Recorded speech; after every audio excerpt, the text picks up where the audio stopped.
story, the lesson from grandfather. In the old wooden house in the countryside, every afternoon, the golden rays of the setting sun passed through the bamboo trees in front of the yard, casting long streaks of light on the ground. The little boy would always follow his grandfather to the garden. The garden was not large, just a few rows of vegetables, a line of banana trees, a guava tree full of fruit, and some orange trees that his grandfather cherished like treasures. His grandfather bent down, his calloused hands carefully trimming the leaves and tending to each plant.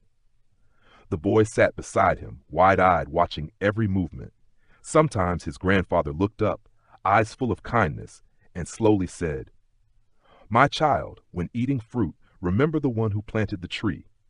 Without the one who sowed the seeds and cared for it every day, how could there be sweet fruit for you?" At that time, the boy only looked up and smiled, his innocent eyes sparkling, thinking his grandfather was talking about the guava and orange trees in the garden. To him, when eating fruit, remember the one who planted the tree, simply meant appreciating the fruits his grandfather had worked hard to grow. In his young mind, his grandfather's teaching was no different from bedtime stories, nice to hear but not leaving any deep thoughts. Than sitting quietly to listen to lessons. The words his grandfather spoke then were like invisible seeds falling into a child's mind. They could not sprout yet, as the soil was too young, lacking the experience to understand. But his grandfather patiently repeated them, again and again, as if it were a habit that no afternoon could go without. He still preferred playing with dirt, chasing butterflies, and picking leaves to make toys rather. Time passed quickly. The boy grew up and became a young man, leaving his hometown to study at a university in the city. In the first days away from home, he was eager to explore the new environment, new friends, bustling streets with flashing lights, and the busy pace of life, so different from his peaceful village. Yet the joy could not hide the longing. At night, in his small rented room, he thought of the wooden house, the green garden, and his grandfather's figure among the trees.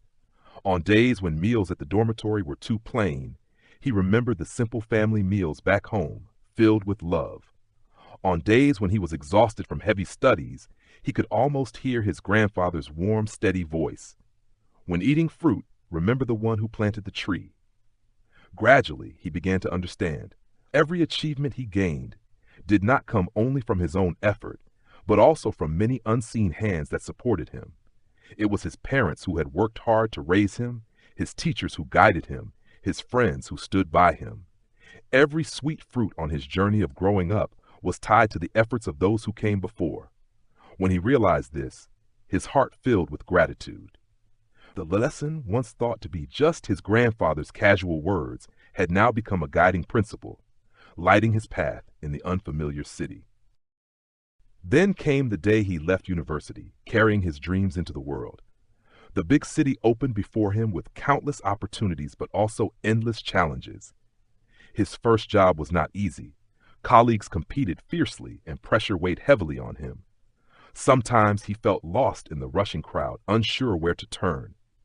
Yet in those uncertain days, his grandfather's words returned clearly to his memory.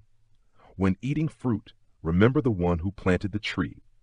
He realized that gratitude and appreciation were the true strength that would help him stand firm. Grateful to those who supported him, he learned to treat his colleagues with sincerity. Valuing each small opportunity, he endured hardships with patience, moving forward not hastily, but steadily. His grandfather's lesson was not just morality. It was a way of life, the very root that allowed him to stay grounded amidst life's storms.